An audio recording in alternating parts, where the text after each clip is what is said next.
Everyone, welcome back my YouTube channel. Ako ay mag-share naman ng aking lulutuin ngayon. Ako ay magluluto ng paksiw na gata na tulingan.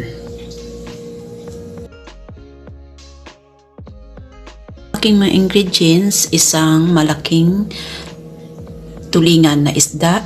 Nakat ko na ito. Yan. Mayroon tayong half cup na vinegar, 1 teaspoon na salt, 1 teaspoon na black pepper.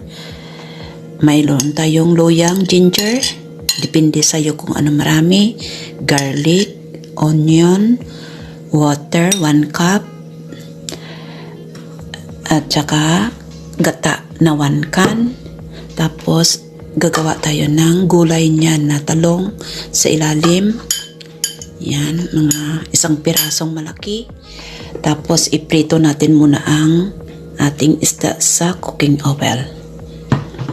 Tapos magdagdag tayo ng magic sarap na wanshi. Yan, let's start. Initayo natin muna sa kawali. Initin natin kawali natin before ang cooking oil.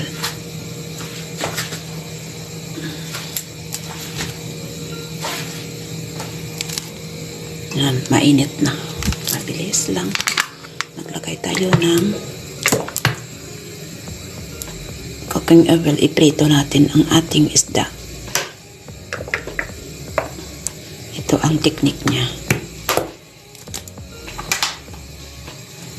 Ang ating isda pala, hugasan sa vinegar with water. Tapos i-rinse.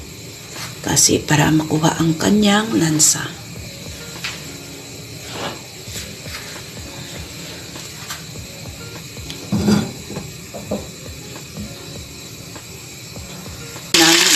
Paprito tayo, i-brown lang natin. Pakita ko lang mami ang finished product niya. Yung piniritong isda. Yan yan. At least ready. May talong, tapos naglagay ako ng okra. Yan. Lagay natin sa ilalim muna. Yan, onion.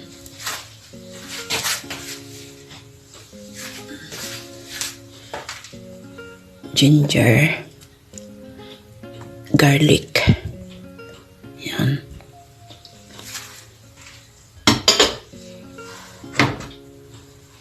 Tapos, yung isda natin nga pinirito nga, tambakol, ilagay na.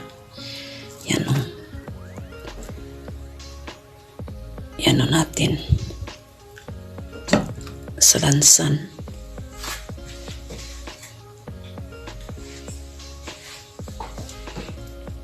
Yan. Kasi masarap kung napirito na. Ibang lasa niya yan.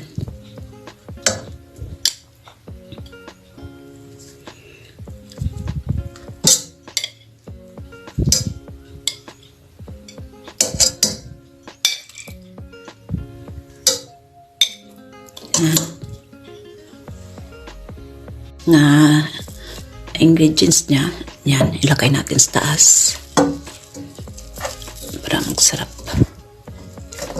Onion, garlic, and ginger ulit. Yan.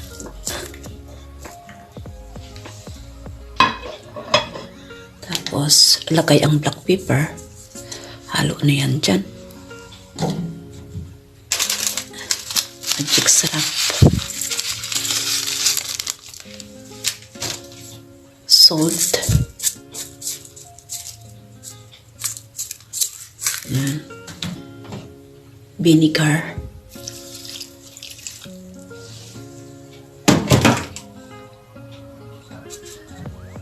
And water. Yan.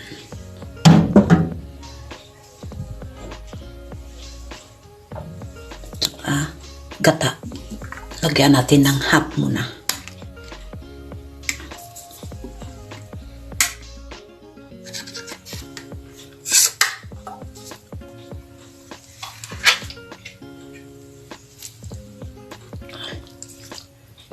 Tapos mamaya na lang half niya.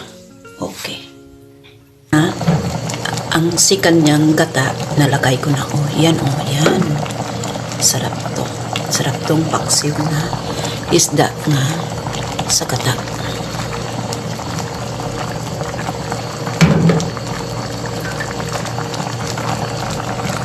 Lutuin ko ng 15 minutes ito. Okay na to. Aking isda na paksiw. Yan, natulingan. Yan may konting sauce lang konti. Yan, sa gata. Yan, ito.